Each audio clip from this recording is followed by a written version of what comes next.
గత 4 నెలలుగా వైఎస్ఆర్ కాంగ్రెస్ పార్టీలో మానసిక క్షోభ అనుభవించారని, అందుకే ఆ పార్టీకి రాజీనామా చేసినట్లు పిఠాపురం మాజీ ఎమ్మెల్యే పెండెం దొరబాబు అన్నారు. పిఠాపురం ప్రజలకు నిత్యం అందుబాటులో ఉండి తన వంతు సహకారం అందిస్తారని అన్నారు. పిఠాపురం నియోజకవర్గం 2 పర్యాయాలు పిఠాపురం నియోజకవర్గ ప్రజానీకం నన్ను శాసనసభ్యులుగా చేయడం,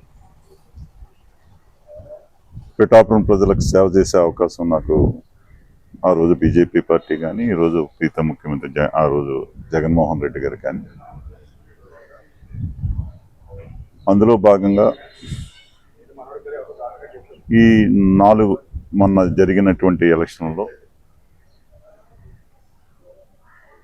ఆ 4 నెలల పాటు నేను పడ్డ మానసిక క్షోభకి గురై నేను రాజీనామాకి చేయడం జరిగింది. ఏది ఏమైనా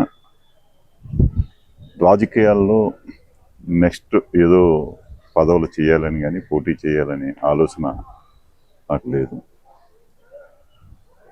ఏదైతే కూటమి ప్రభుత్వం వచ్చిందో ఆ ప్రభుత్వం ద్వారా ఈ పిఠాపురం నియోజకవర్గం అభివృద్ధి వైపుకి ఏదైతే ఎన్నో సమస్యలు ఉన్నాయి, అలాగే బీచ్ రోడ్డు, ఉప్పాడ తీర ప్రాంతం శాశ్వత పరిష్కారం కోసం నేను ప్రయత్నం చేయడం జరిగింది. అది కూడా నేను 201 కోటికి ఎస్టిమేషన్ కూడా చేయించడం జరిగింది. అది చేయించలేని పరిస్థితుల్లో, అలాగే సాగరమాల రోడ్డు ఒకటి ఎన్నో పరిశ్రమలు వస్తూ ఉన్నాయి. ఆ ప్రాంతంలో సాగరమాల రోడ్డు తక్షణమే చెయ్యాలని కోరడం, అలాగే ఏలేరు ఆధునీకరణ 2009లో రాజశేఖర రెడ్డి గారు ముఖ్యమంత్రి కానీ అప్పుడు నేను బీజేపీ శాసనసభ్యుడినే కూడా రాజశేఖర రెడ్డి గారు ఈ ప్రాంతానికి 140 కోట్ల రూపాయలు ఇచ్చి ఏలేరు ఆధునీకరణకు శంకుస్థాపన చేయడం జరిగింది. అది కూడా పూర్తి కాని పరిస్థితుల్లో, అది కూడా మొన్న రీటెండర్ మళ్ళీ క్యాన్సిల్ చేసి మళ్ళా పెట్టించడం జరిగింది తప్పించి అది కూడా పూర్తి చేయలేనటువంటి పరిస్థితులు. అలాగే పిఠాపురం పట్టణం పుణ్యక్షేత్రంగా అష్టాదశ పీఠాల్లో పీఠం పురోహిత రామవారు, పాతకాయ క్షేత్రంగా నిజన కుక్టేశ్వర స్వామి ఆలయం, అలాగే దత్తక్షేత్రంగా దత్తుడు కొలయాడినటువంటి దత్తక్షేత్రంగా